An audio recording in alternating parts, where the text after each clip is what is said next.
Ibu Saudara, Shalom, puji Tuhan. Saudara dikasih Tuhan, hari ini saya akan menyampaikan kebenaran firman Tuhan yang mungkin agak jarang untuk disampaikan dari hamba Tuhan Saudara.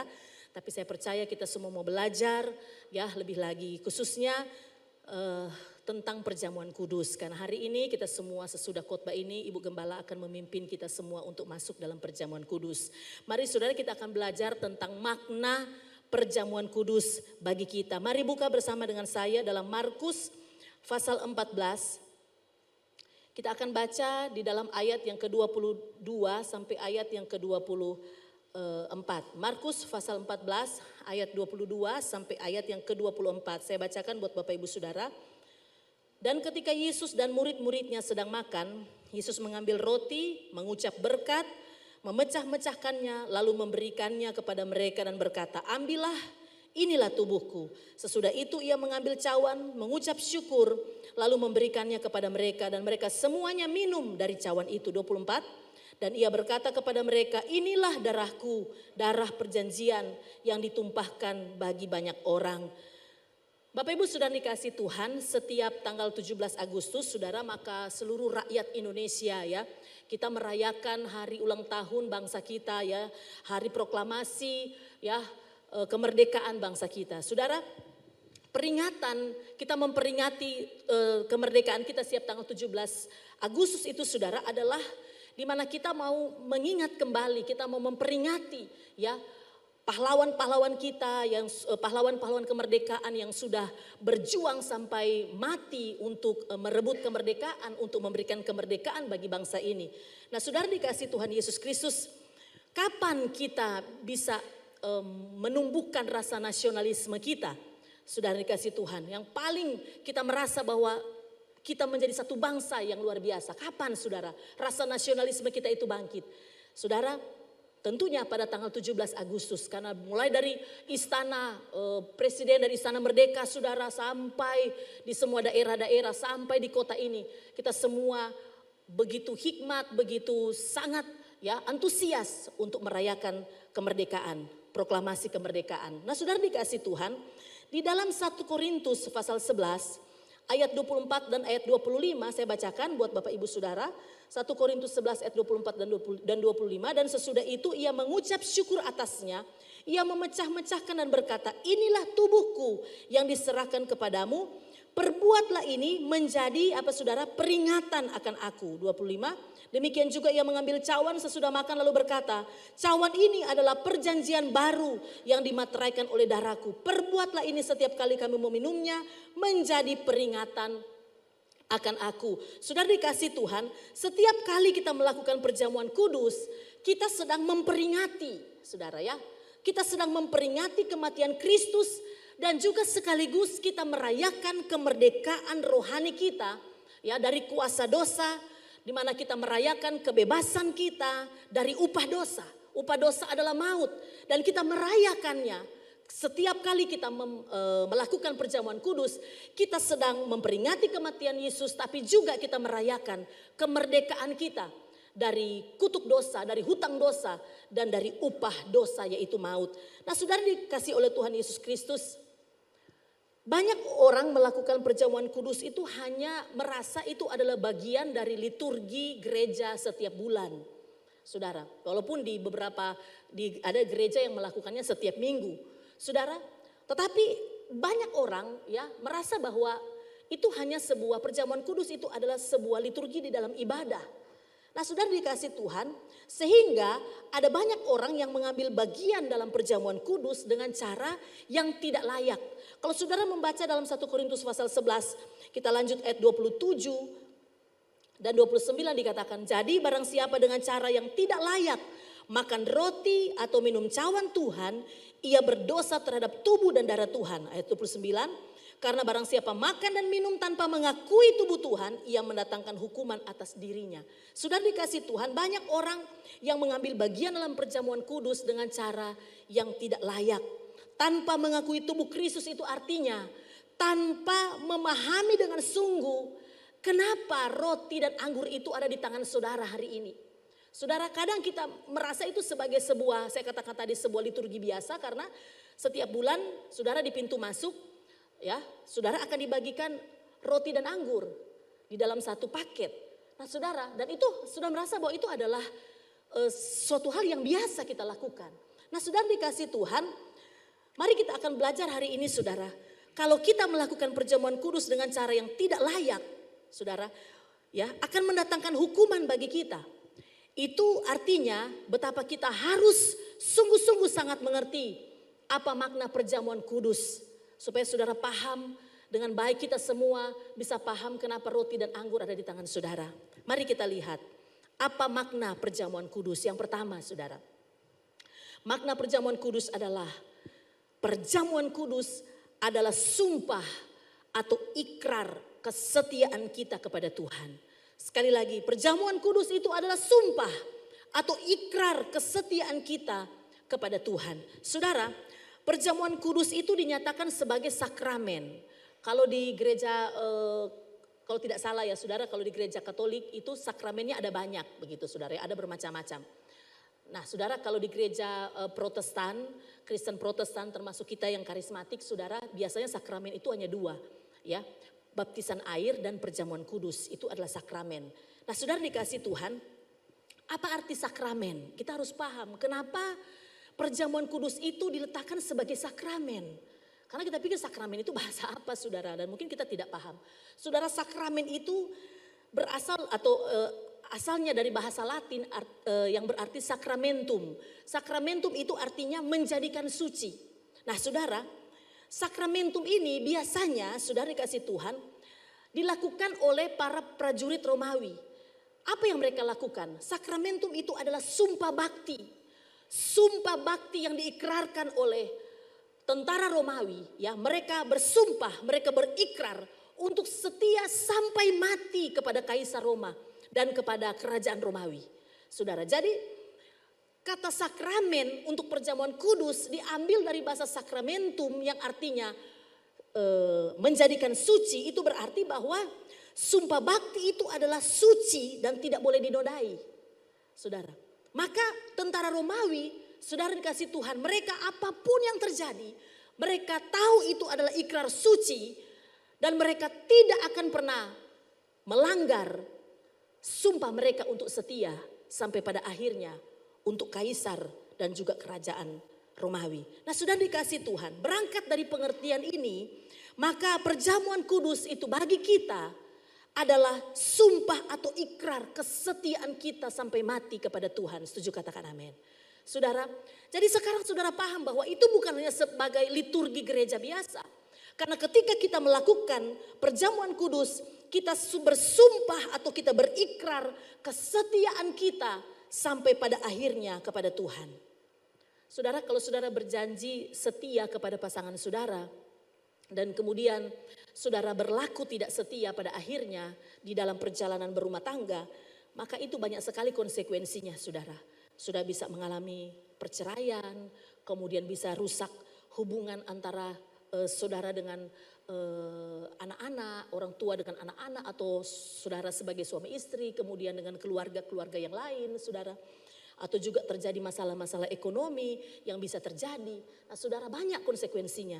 Kalau kita bekerja tanpa kesetiaan kepada perusahaan, maka juga mengandung hukuman saudara. Bisa saudara dipecat, ya, bisa apa saudara, mungkin tidak terima promosi, atau mungkin gaji saudara dipotong, begitu kan, karena ketidaksetiaan kepada perusahaan. Nah saudara dikasih Tuhan, jika kita telah berikrar untuk setia kepada Tuhan dan kita mengingkari ikrar kita, sumpah kita untuk setia, maka itulah saudara sama dengan kita makan roti atau minum cawan Tuhan dengan tidak layak. Saudara dikasih Tuhan, ketika kita mengingkari ikrar dan sumpah kita untuk setia kepada Tuhan, itu sama dengan kita makan roti atau kita minum cawan Tuhan dengan tidak layak.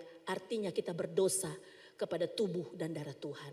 Kalau kesetiaan Tuhan kita tidak usah ragukan. Ya saudara, kalau kesetiaan Tuhan kita tidak usah ragukan. Tetapi Tuhan mau lewat perjamuan kudus ini menjadi ikrar kita.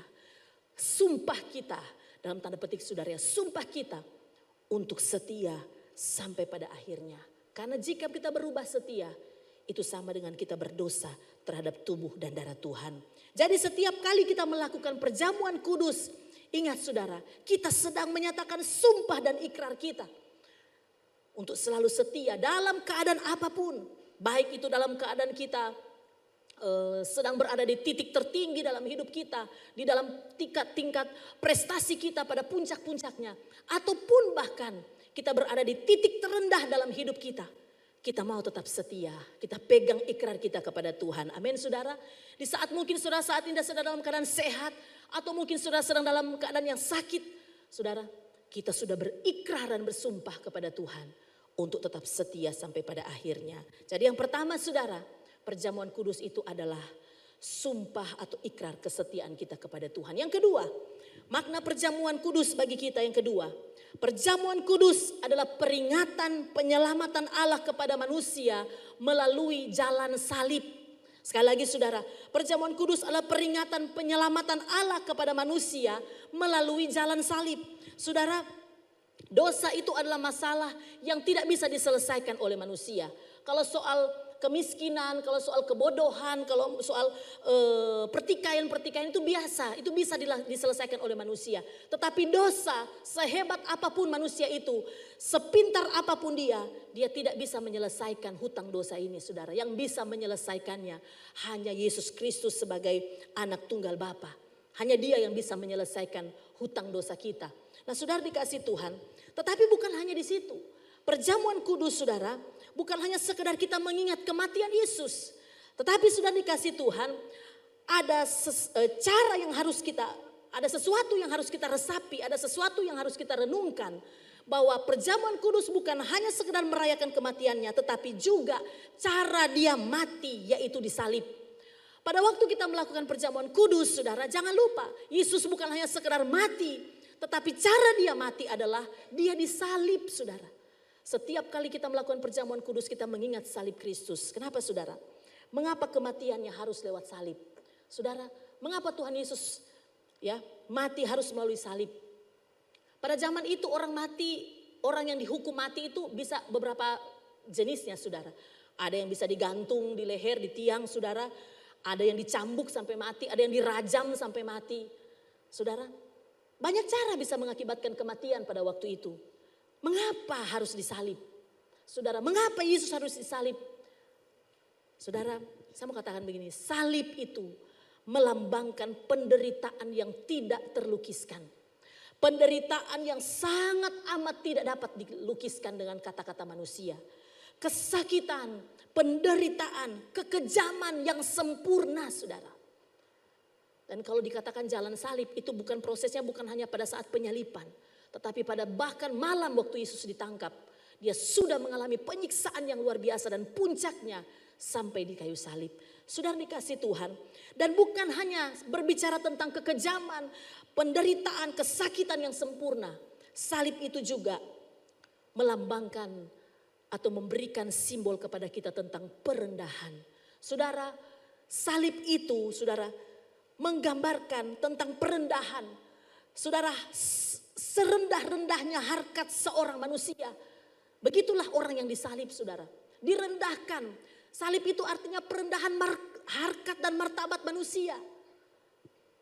Itu sebabnya dalam Filipi pasal 2 ayat 7 firman Tuhan katakan bahwa dia bukan hanya mengosongkan dirinya kemudian dia menjadi sama dengan manusia, tetapi dikatakan dia mengambil rupa seorang hamba.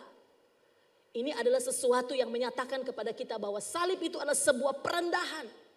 Bahkan di dalam Galatia pasal 3 ayat 13 dikatakan bagian terakhir, terkutuklah orang yang digantung pada kayu salib. Terkutuk saudara. Sesuatu yang sangat direndahkan dan sangat dipermalukan. Saudara dikasih Tuhan, lewat jalan salib maka Bapa memberi bukti bahwa kasih dan keadilannya itu sempurna bagi kita. Amin saudara. Salib itu adalah kematian yang sangat mengerikan. Saudara, proses yang sangat mengerikan dan perendahan yang sangat mengerikan. Kenapa Yesus mau lewat jalan salib? Bukan lewat cara dirajam, bukan lewat cara dicambuk sampai mati. Tidak saudara, kenapa dia melakukan itu? Karena dia mau menyatakan bahwa kasih dan keadilan Tuhan itu sempurna bagi kita. Saudara dikasih Tuhan, maka kita tidak perlu lagi mempertanyakan Tuhan, apakah Engkau mengasihiku? Tuhan, apakah jangan-jangan Tuhan sudah lupa? Jangan-jangan Tuhan sudah tidak ingat lagi dengan saya. Saudara, kita tidak perlu pertanyakan itu. Kenapa? Karena kasih dan keadilannya itu sempurna dia kerjakan kepada kita. Saudara dikasih Tuhan Yesus Kristus, maka penderitaan sebesar dan sehebat apapun yang kita jalani, seharusnya tidak menggoncangkan pengharapan kita. Sebesar apapun, seburuk apapun tantangan masalah yang saudara sedang hadapi, seharusnya itu tidak melunturkan iman kita, tidak meruntuhkan bangunan iman kita kepada Tuhan. Kenapa saudara dikasih Tuhan? Karena kita tahu bahwa hutang dosa kita sudah diselesaikan oleh Tuhan.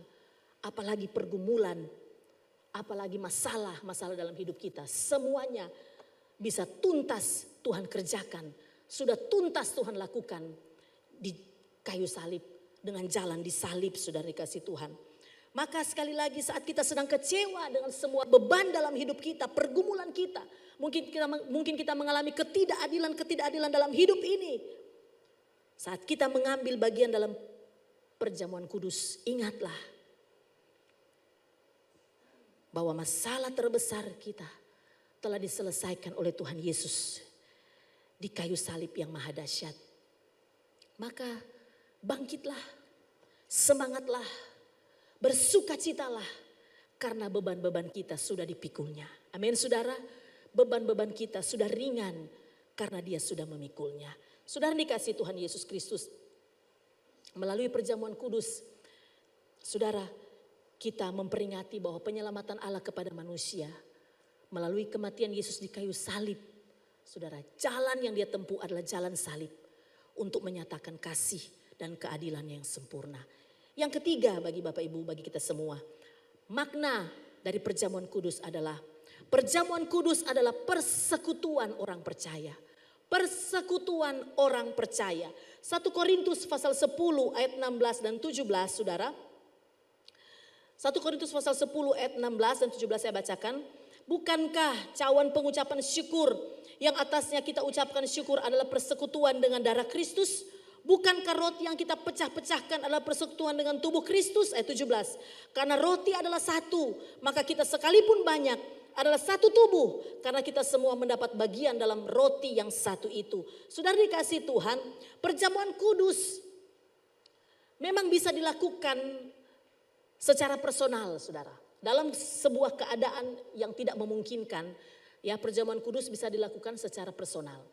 Ya. Ada jemaat yang mungkin sakit, yang mungkin tidak bisa ke gereja, ya, yang sudah memang mungkin ada di kursi roda atau mungkin ada yang sudah tidak bisa bangun dari tempat tidur. Maka biasanya full timer atau diaken ada yang pergi, ya, kemudian memimpin perjamuan kudus kepada jemaat tersebut, saudara ya.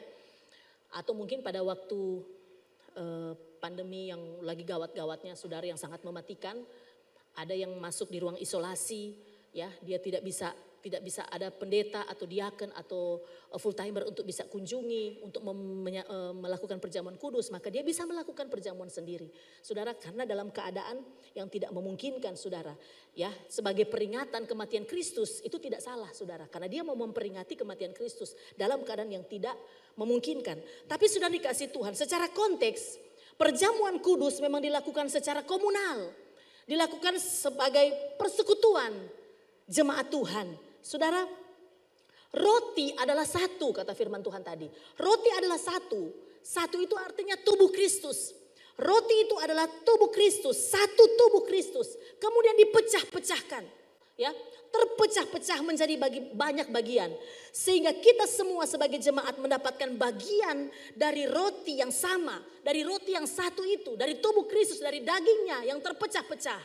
Saudara, ini mengingatkan kita bahwa Yesus adalah kepala gereja dan kita semua ini adalah tubuh Kristus. Amin, saudara. Dia adalah kepala gereja dan kita ini semua adalah tubuh Kristus. Nah, saudara dikasih Tuhan Yesus Kristus, maka kesatuan hati, kerukunan, kebersamaan dalam kasih Kristus, sebeban dalam suka dan duka sebagai anggota tubuh Kristus harus ditumbuhkan, harus dijaga, harus dipelihara oleh anak-anaknya. Oleh persekutuan ketika kita menjadi sebuah jemaat yang terdiri dari orang-orang percaya. Saudara dikasih Tuhan, Perjamuan kudus mengingatkan kita bahwa di dalam sebuah persekutuan, di dalam sebagai satu komunitas di dalam gereja, saudara, maka tidak ada orang kaya dan orang miskin. Tidak ada tuan dan hamba, tidak ada majikan dan bawahan. Saudara, kita semua melalui perjamuan kudus, kita mengerti bahwa di hadapan Tuhan, ketika kita bergereja, ketika kita menjadi satu komunitas, kita semua sama, satu. Saudara, tidak ada yang membedakan apapun di hadapan Tuhan. Saudara, kalau saudara membaca Roma 15 ayat yang ke-7, saudara, firman Tuhan katakan, sebab itu terimalah satu akan yang lain. Ketika kita melakukan perjamuan kudus, ingat, kita menerima orang lain dalam segala kelebihan dan kekurangannya. Saudara, di sebelah kiri kanan muka belakang saudara mungkin ada jemaat Tuhan yang saudara melihat dia bukan sebagai seseorang yang penting menurut saudara. Tetapi ketika saudara melakukan perjamuan kudus, saudara ingat dengan baik bahwa yang Tuhan mau adalah kita sebagai persekutuan, sebagai jemaat Tuhan. Di dalam Kristus kita semua sama. Saudara dikasih Tuhan, kita harus membangkitkan kerukunan rasa kita sehati, ya, sebeban, ya, di dalam suka duka sebagai anggota tubuh Kristus. Itulah yang harus kita tumbuhkan. Itulah yang harus kita jaga. Saudara, dalam Kolose 3 ayat 11, saudara, Kolose pasal 3 ayat 11 firman Tuhan katakan, dalam hal ini tiada lagi orang Yunani atau orang Yahudi, orang bersunat atau orang tak bersunat, orang barbar atau orang skit, orang budak atau orang merdeka, tetapi Kristus adalah semua dan di dalam segala sesuatu. Saudara, tidak ada perbedaan apapun. Sebab itu jangan saudara merasa kalau ke gereja itu saudara harus tampil sebegini mungkin, sebegitu mungkin. Saudara menjadi pribadi yang apa adanya karena Tuhan tidak pandang itu. Amin saudara. Tuhan tidak melihat masa lalu saudara. Mungkin saudara datang dengan badan penuh tato, tidak apa-apa saudara. Gereja bukan tempat orang-orang baik.